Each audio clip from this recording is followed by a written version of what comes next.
And, the way they calculate these numbers, as you were alluding to as well, is real suspect, right? They use a lot of estimates and birth death rates. And I mean, it's all it's kind of like trying to examine what goes on at the Federal Reserve. It's all kind of convoluted. You know what I really think what goes on, Ron? They put a bunch of numbers in a trash bag and Jerome Powell picks out a number. Yeah. There we go, Ron. That's how they determine it.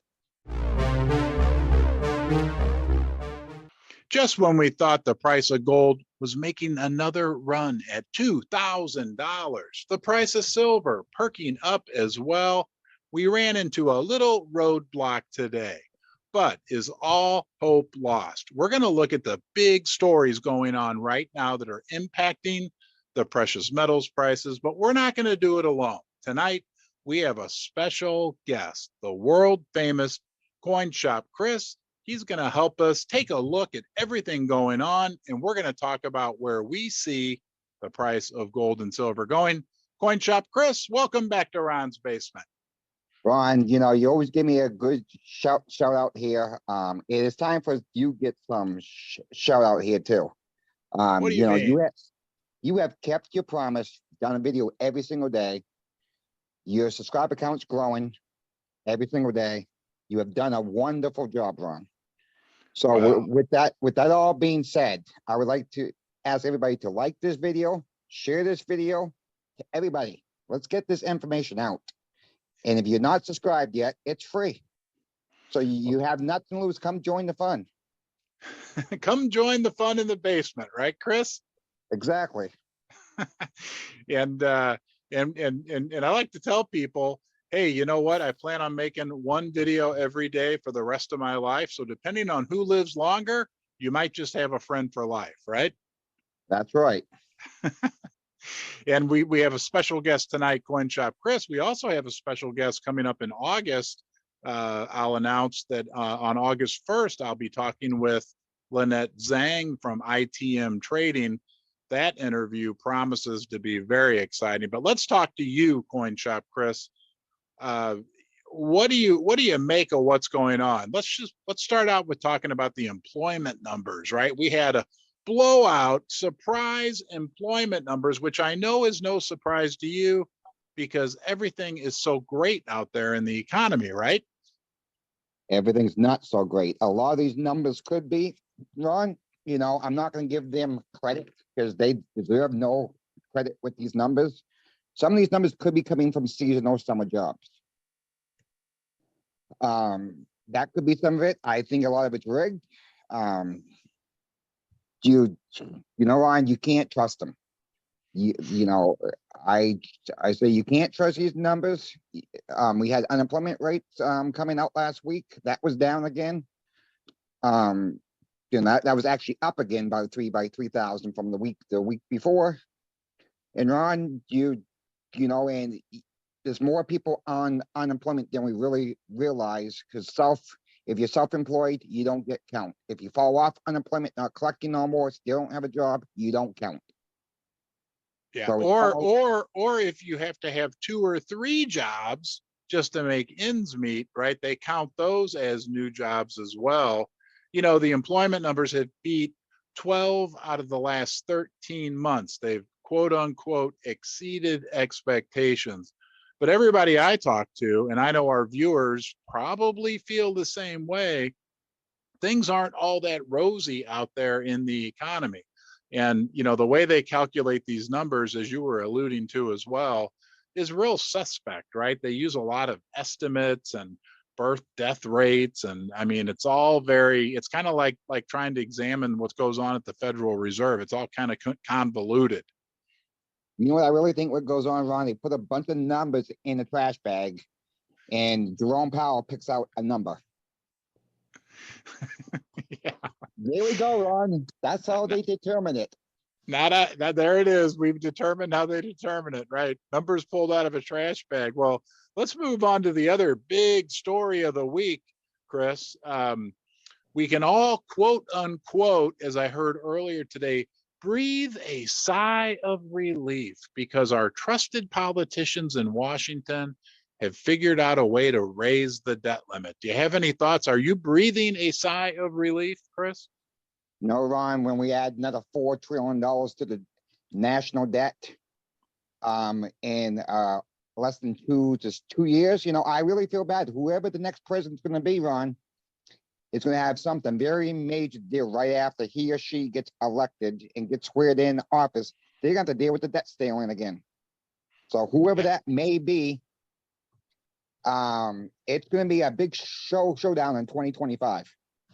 Yeah, let's celebrate the fact that we've gotten our country even further into an untenable debt hole, right? A hole of debt that we're probably never mathematically going to be able to get ourselves out of. Let's all breathe a sigh of relief because tragedy has been averted. I've heard all these, mainstream media people saying, oh, it's going to be horrific if they don't raise the debt. It's going to, it's this horrible thing. It's like, no, instead of a sigh of relief, I think the reality is we should have had a gasp of horror at just how screwy of a financial situation our supposed leaders in Washington have gotten us into. I encourage everybody to go online and look at everybody who voted no against this. That's what we needed. We needed to default. We needed to default this time because we just kicked the can down the road and it's going to be more pain for everybody later. Yeah. And Chris, when it comes to the silver price and the gold price, whether we're talking about these employment numbers that are a joke, right? And that's kind of been like a headwind, one of the headwinds keeping kind of like the beach ball underwater. Or if we're talking about the reality of the math behind the debt situation in this country, where the Fed's going to have to eventually step in, print more money, dilute the currency. The future for do you think the future for the silver and gold price looks good, Chris? Looks very good, Ron. This week at the shop that I work for, the start of the week was down. We had Memorial Day on Monday, and of course we were closed. Tuesday, Wednesday was kind of dead, but Thursday and Friday, as we're on Friday here now, Ron, it's picking up again. I think people are starting to wake up a little bit more, and we could be seeing a little bit of a bump. But it's 2 days. It's 2 days. I have to see what happens next week. Yeah. Well, let's not forget. I don't hear many people talking about this, but this Gallup poll that was released this week that showed that in 2023, gold is rated as the second best, second safest investment, above stocks, above bonds, and above savings accounts. The only thing that beat gold out on this survey was real estate, and 26% of people said that they thought gold was the safest investment. Just last year, the same survey, only 15%. So maybe people are starting to wake up. Well, like we said last week, Ron, I would not touch if people can hold off on real estate right now or vehicle. I would. These realtors out there want to keep pumping. They're scared.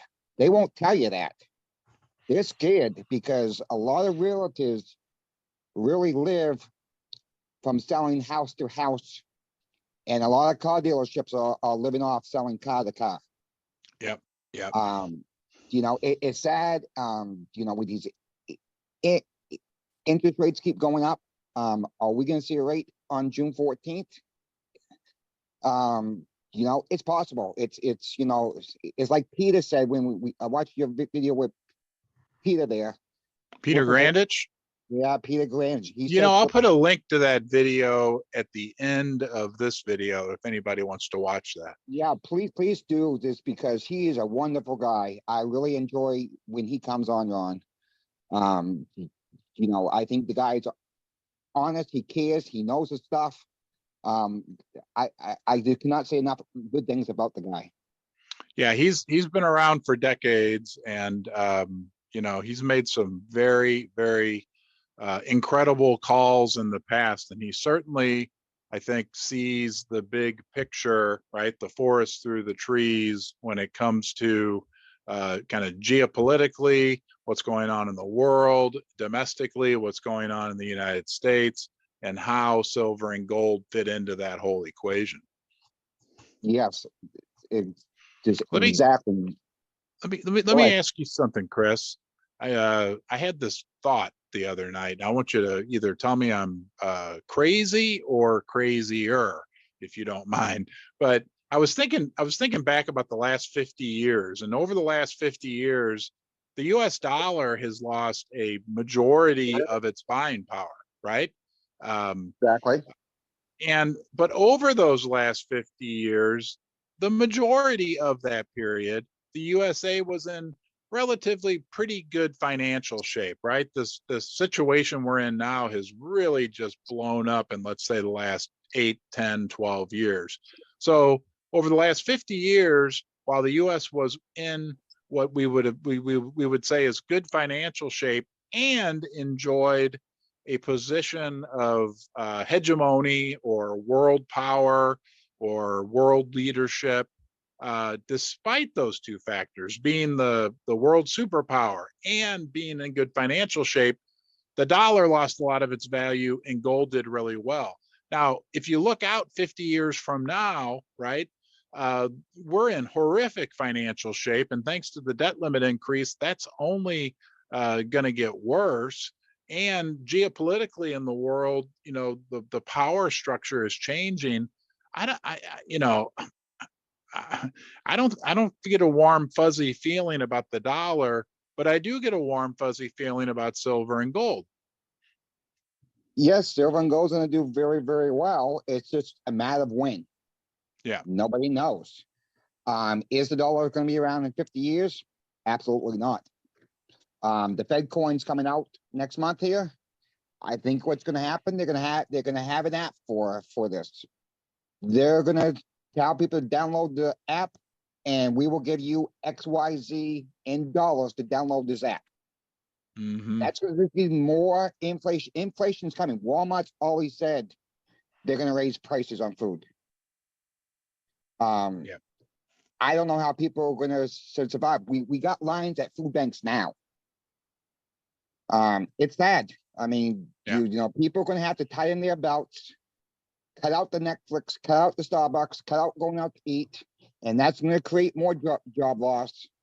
But Chris, I can't survive if I don't go to Starbucks at least twice a day.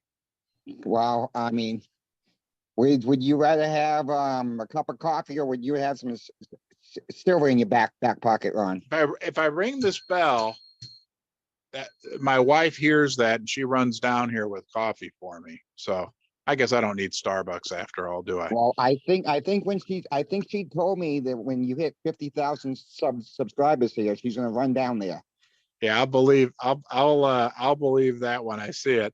I don't know, just when I look back at the last 50 years and see how crappy the dollar performed, how well gold performed, and that was under the best of circumstances, right? We ruled the world and the USA was generally in pretty good financial shape. And then when I fast forward 50 years from now and we aren't ruling the world and our country is going bankrupt, I just, I guess I feel good about gold and silver. I don't feel good about what the direction the country's moving in. I want to ask you another question, Chris. Our good friend Buddy Rumble, the Louisiana gold guru, he brought up something to me the other night. I like to always talk about, and we talk about, how gold and silver, precious metals, are timeless, right? They've been valuable for thousands and thousands of years. They're also valuable universally anywhere in the world during that period. They've been valuable. Buddy brought up something I hadn't really thought of. They're also not political, right? Like gold and silver have survived through every version of political parties and political system: communism, socialism, fascism, democracy, every Democrats, Republicans, every political party known to man. And in this period that we're in right now, where we are in what I would say both domestically with the Democrats and the Republicans, probably the most politically contentious period that I ever remember. But then when we look out at the world in terms of geopolitical strife that's going on, wouldn't you want to be invested in a vehicle, that being silver and gold, which aren't political? They're apolitical, is a fancy way to say that. Well, I'm sure if the government had their way, Ron, with that, they would make it political now. I mean, yes, to answer your questions, yes, I stack more. Really have no gold. I got some gold mining stocks, but my metal of choice is silver based on what my family spends in the household. Yeah. It just depends what metal's right for you. Yeah. If you're cheap like me, which I know you are, Ron, but what do you mean I'm cheap? Yeah. Everything you see here came from other people's garage sales. That's right. Along with the Mr. Gold Bear.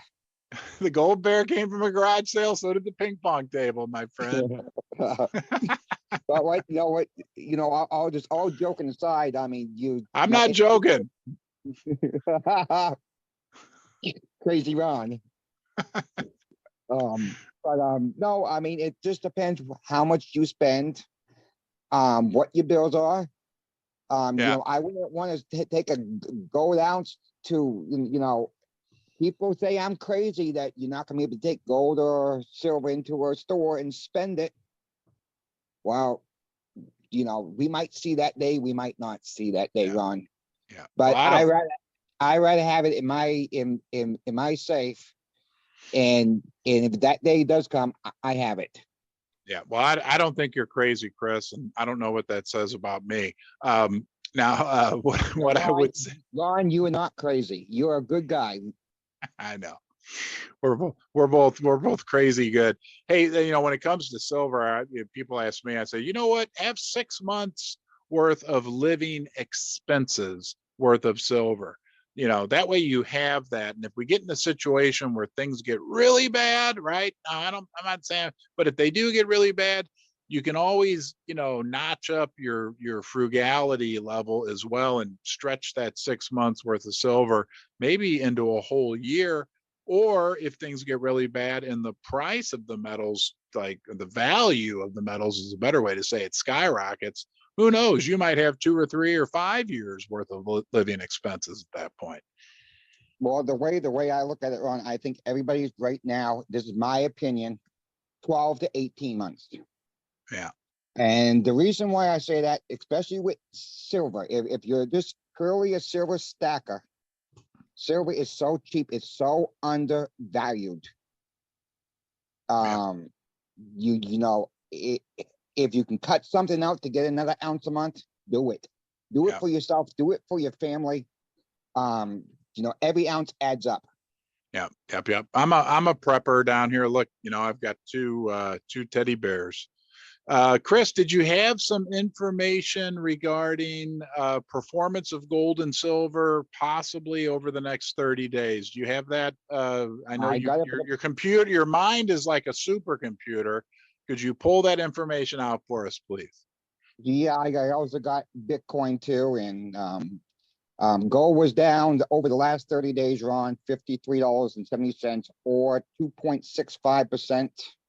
Silver took a big hit over the last 30 days. I'm not panicking. I think it's a good time to buy silver right now. Silver was down $1.87 over the last 30 days or 7.31%. Bitcoin, people are going to like this one. Bitcoin actually was up over the last 30 days. They closed that 27,253 and change, up 421 or up a 1.53%. So Bitcoin's your winner this week. Over the last, it's not going to stay there. Bitcoin kind of trades with the stock market. The stock market's up, Bitcoin's up. Stock market's down, Bitcoin's down. That's what I've been noticing. I'm trying to.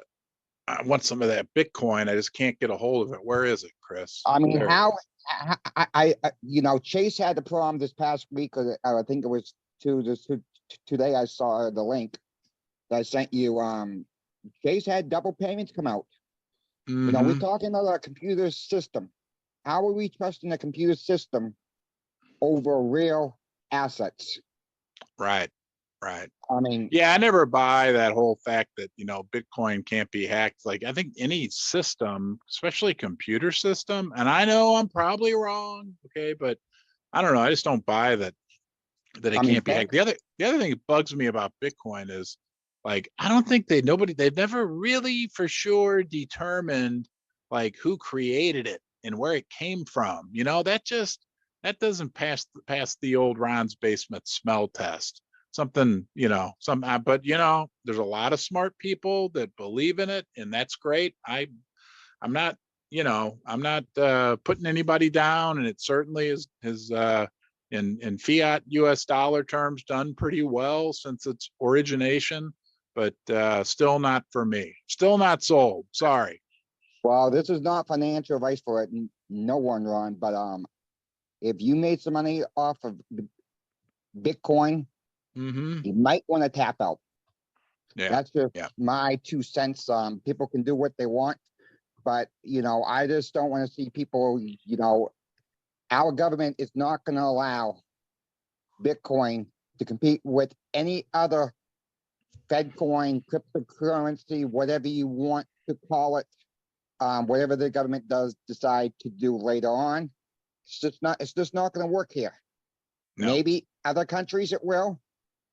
But you know, I don't live, we both live in the USA, so I can't speak for any other country what they're gonna do. Right. But I just don't see Bitcoin gonna compete with whatever the Fed does. So I do It'll have a be. deal of the, Go ahead. I do have a deal of the week on. Okay. I got a 5 coin lot. This is coming from Pinehurst Coins for everybody who's interested. This is off of eBay again.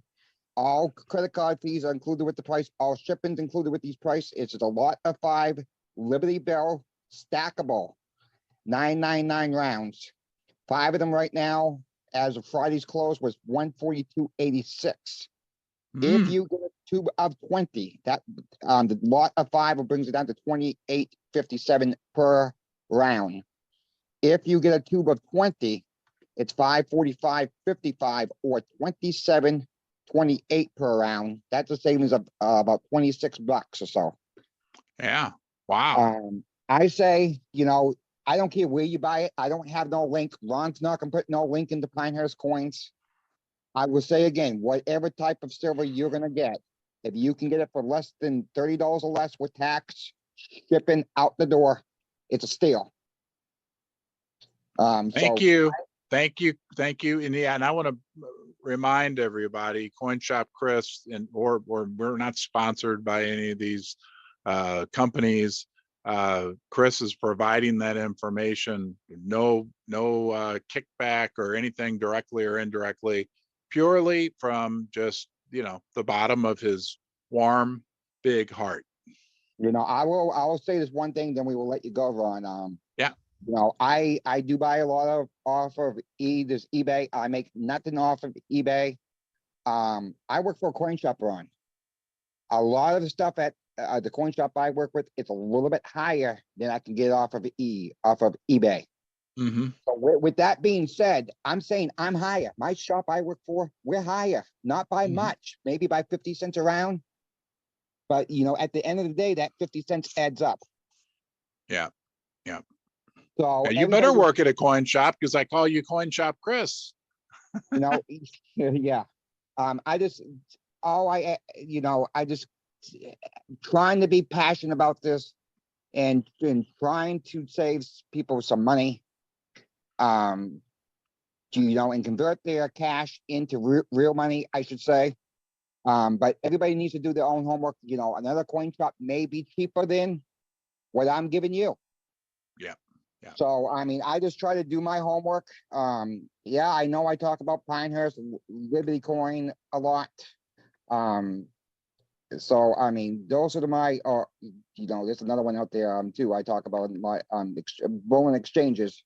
But, you know, everybody needs to do their own research. price compare before you hit that place my order button. For those of you watching, remember, Coin Shop Chris does this out of the kindness of his heart. Do me a favor, leave a nice comment for him in the comment section below. Chris, was there anything I missed? Anything you'd like to add before we say goodbye? No, let's also leave a comment. You know, if people can help one person in the comments, let's help each other out. We are all a team in this. We all have the right mindset. So if you can help somebody else in the comments, that just shows that, you know, you're helping somebody else. And this is how we make this channel grow. So, I mean, thank you, Ron. Thank you, Ron. You have done a great job. And I just like to ask one more time, everybody, to give this a thumbs up, share, and subscribe. And, you know, comment away. Thank you, Coin Shop Chris. We'll see you next time. See you later. Bye-bye. Bye-bye.